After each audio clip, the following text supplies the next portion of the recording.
You won't believe it no matter what people say. You won't believe it. Get that light out of my eyes. He's videoing you. Start in. Go. Mama, we gotta have something to pass Put that on YouTube, and if we get enough followers, we can all make some money. When it happens to y'all, then y'all will say, well, she was right. It happened to me. I didn't believe it. I've been picking them little old transmitter things around my ear out since 81. 1981. I cleaned all these windows, cut the curtains down and cleaned the windows inside and out. Daddy come in and he said, it don't even look like there's no window panes in there, they're so clean. Inside and out, took the curtains out. All the way down. That got on a ladder outside and cleaned them. And then that night, and I was not asleep, and it wasn't a dream, it wasn't a vision. It was actually happening. And I had proof the next day that it happened because I had blood in my neighbor. Or I might have thought I seen a vision. I might have thought it was a vision. About 1 o'clock or 2 o'clock in the morning, I sat straight up on, I was over in that bed. It was a pink glow in this house, just solid pink, just like pink glow. And I jumped up and I run to the window and I looked out. Outside was pink. Everything was just a pink glow. And I saw this ship set about 25 foot across, just 24 foot or 25 foot. I don't know, just a small ship. I saw it set down. There was a building back here then where they made portable buildings. Big tall buildings where they made portable buildings. And it set down between the fence and that portable building thing. It set down. And it was a thing going around it like that with rainbow colors, all colors. This thing going around the ship, lights, all colors. I saw two little guys get out, dressed in silver. All you could see was just their face. They had on silver suits that looked like was sewed on them. They were so tight. They were little bitty in stature, about 4 foot to 4'5", something like that. 4 foot. They were like alien teenagers. That's the way I describe it, like teenagers. They got out. They come over to the fence, and me looking out the window and watching them. They walked over to the. A thing come out of the ship like a little, a little thing just come out, entrance thing. It just slid out, like for you to go in. And they come out, walked over to the fence, and I thought, oh well, the door's locked, they can't get in. I saw them coming this way, but walked over the fence and he just took his finger and said, "Woo!" And that fence unzipped with a blue blaze, like a torch blaze. I don't know how it come out of his finger. I don't know how it done. I was just seeing it. He unzipped the fence. They walked through it and zipped it back up like a zipper. I saw him coming to the door, and I got back on the bed. The door was locked. They just opened the door. They could do anything. They opened the door like magic. Come on in and come to the side of the bed. Starlin, I'm going to kill you. Keep going. They walked on in and come to the bed. And gibberish talk, and I couldn't understand them. I couldn't understand them, but you read their mind and they read yours. It's telepathy. It's mind to mind.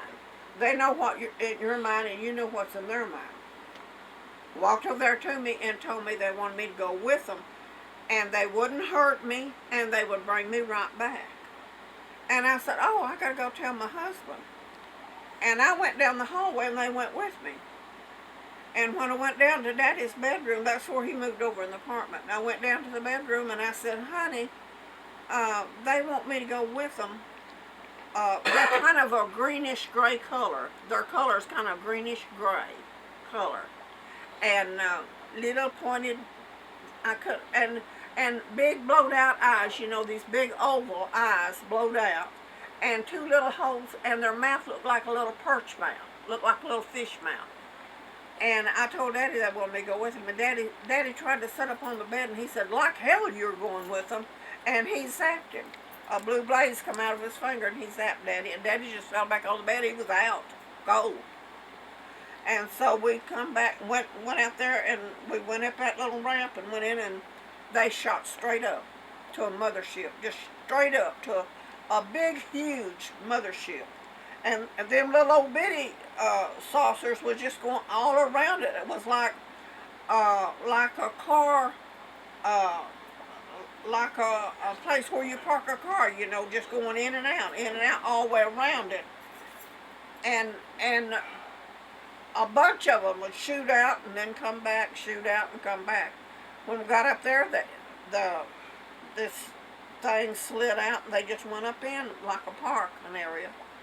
And when I got out and they walked with me, you go around, there was like a hallway around the out edge of the big ship. Hallway around the big ship. Well, I'd look down them hallways as we were walking, going to the medical. I didn't know where they were taking me. They were taking me to a medical place.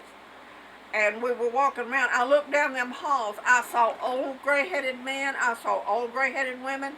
I saw young women. I saw children no more than 4 and 5 years old. All up and down that hall, they had benches, and they had like doctors' rooms, benches, and they'd be sitting on the bench waiting to go in. Some would be standing up all up and down the halls. I went around and went into a medical room, like a doctor's office. And when we went in, they put me on a table, just like a doctor's office here, on a table. You know, they have them stirrups for a woman's feet, goes in the stirrups, and you're in this position. And they done told me they wouldn't hurt me, they promised, and they'd bring me back. So they were going to try to artificially impregnate me. They was going to try to impregnate me. I didn't have a uterus. I'd had surgery. I had all my ovaries took out, my uterus and everything, when I was just 31. And so they were the medical guys was like 6 foot, just as skinny as a pole. They were like 6 foot, the adults. That's why I said these little ones, 4 foot and 4 or 5, were teenagers, the way I described it. And the doctors that had the lights on their head and everything, you know, they were like 6 foot. So they stuck something sharp in my navel. And I said, oh, and he zapped me. I went out. And I didn't know nothing else they did till they took me off the table to bring me back. They put hundreds of little tiny, I picked one out one day. I was on that couch there, picked it out, and it looked like a pencil lid. Looked like a little pencil lid. I'd feel a little bump, and I'd scratch it till it would come out. I'd feel a little bump, and I'd scratch it till it would get it out, around my ear. Now, that was 1981, 80 or 81, and it's took that long. I've got one that's real dim. I'd hear this, like an old-time telegraph go, da-da-da, da-da-da, da-da-da-da, da-da-da-da, da-da-da-da. I got a letter one time, and they said, and it was addressed to me from New York City, and I read to where it said, I know everything about you. I know more about you than you know about yourself. And it scared me so bad. I run over there. I had a fire in the fireplace, and I burned it. I didn't read all of it. And who was the letter from? Was from the aliens in New York City. They have a base there. Yeah. A base. Anyway, when they put that sharp in my belly, and I said, well, I don't know what they done. They put all this stuff around my ear, and I don't know what all they done. But when I got off of the table, them 2 little guys that got me, they took me back to the little ship, put me in it, and sat down right where we took off, from where the buildings was out here. Sat right straight back down, let me out walked over to the fence and unzipped it like a zipper with a blue blaze. I come through it, and they zipped it back up, and they shot straight up. The next day, I had blood in my navel. That's why I was telling Carol and Bill. I went to Denby, Bill's 40th birthday. Went to Denby, and we were all out in the yard. They barbecued, and I was telling Carol. Elsie let on like she halfway believed me and halfway didn't. So I was telling Carol, and Carol said, "Aunt Dee, I know that happened to you." Said, "You've always told the truth." And she said, "I believe you." Hey, Mama, hold up your license plate. Said, "I believe you." I don't want to hold that. Hold it. No. Oh, yeah. It's No, the finishing. you want to make fun of No, me. no, hold it. And Starlin, stop it, or I'm going to pray that they come get you. I'm going to pray they'll come get you. Hold your license plate. And then, Anyway, forget to Robert, the next day, you know, that was really in my mind and all of that, what I'd seen and what I went through and everything. And I had blood in my navel where they stuck something sharp in my navel. Or I would thought maybe I had a vision, because I had visions. Maybe that's where Star came from. Huh? Maybe that's where Star came from. Yeah. Alien shit. Yeah. Well, see, I didn't have her when that happened. I mean, wasn't raising her. I didn't get her till 80. That was their gift to you. She wasn't born till 85. This happened before she was born. Hey, your license plate says believe on it. Yeah, I know it. Do you believe? Do you believe when someone tells you the truth? You know, Elsie told me, don't tell nobody about that. They'll think you're crazy. But listen, they had a round table in in Dallas. They had a round table.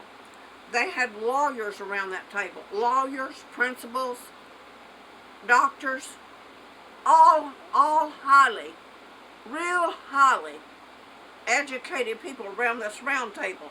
And they were talking in Dallas. Elsie was in the bathroom getting ready to go to work, and she heard it. She run back out of the bathroom to see the lady that told a story just like I told mine, word for word. My size had her. I wore my hair in a bubble, what they called back then a bubble. Elsie said, "My God," said, "she looked like you. She was telling your story word for word." She said, "I like to lost my teeth and they weren't false." And Elsie was screaming at the TV, "You can't tell that. That's Dee's story. You can't tell that. That's Dee's story." Every one of them people had been abducted, and they were telling their story. And this lady told a story exactly like mine. She was abducted.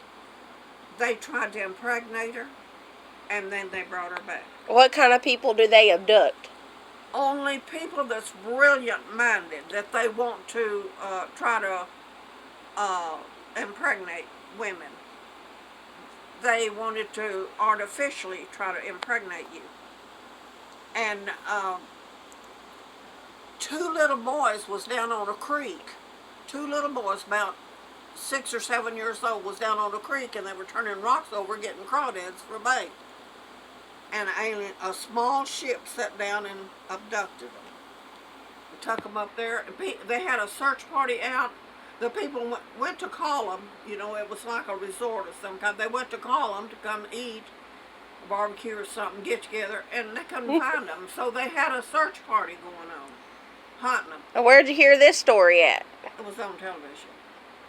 They had a search party hunting them, and finally, after about 4 or 5 hours, the kids just automatically showed back up right where they was.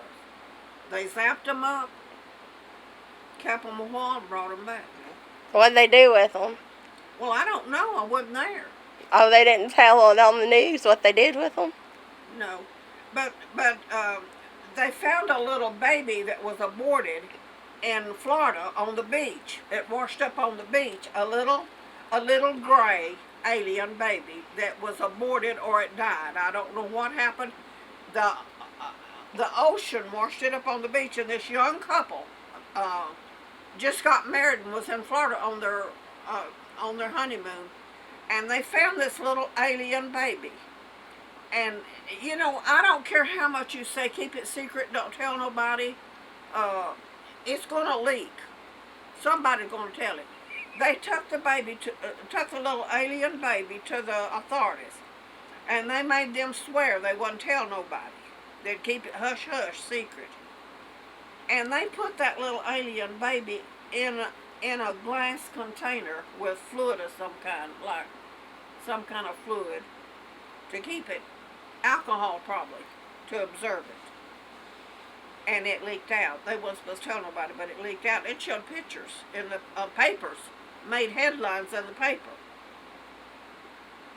But anyway, it happened to me, and someone wrote Benny Hinn and asked Benny Hinn did he believe in aliens, and he said he thought they were demonic. You know, what did he think about aliens? Well, look at the picture of the one on your license plate there. Does it look demonic to you? It looks like the one that had the big blowdown. The one on your license plate looks like the one you saw? Yes, darling. It looks like the one I saw.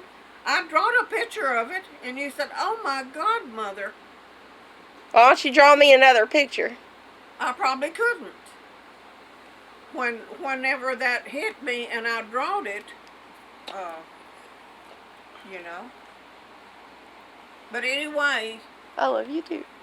Anyway, Carol was the only one that. Elsie said, "Don't tell nobody; they'll think you're crazy." And there she was hearing all these people. They said they only wanted very, very smart, intelligent people to try to, you know, for them to have an alien child, to be artificially inseminated. See, they didn't know that I'd had a hysterectomy complete. And they were going to try to impregnate me. So they must have not been all that intelligent if they couldn't tell that. Well, they didn't know I'd had surgery at 31 and had all that done. I know, but at the time that it happened, how old were you? Bill was 40. I was probably 45, 6 or something. Bill turned 40. I don't know how many years, 6 years between me and Elsie. And I don't know exactly how many Bill. Probably about 6 or 7 years. But Carol believed me, and I told Carol, I said, "Carol, I would have thought I had seen a vision, but I had blood in my navel."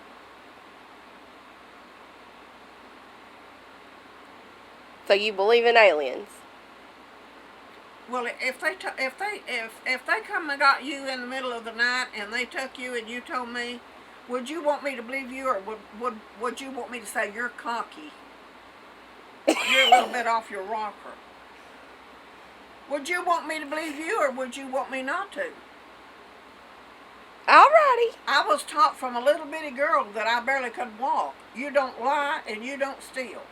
And that was drilled in me. And I'm 87 and I don't do them things. That was drilled in you, and the aliens drilled a needle in you. Yeah.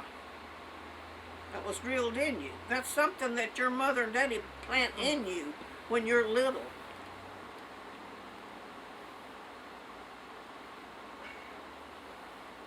I've had some visions that would just blow your mind if you could see what I saw. Would blow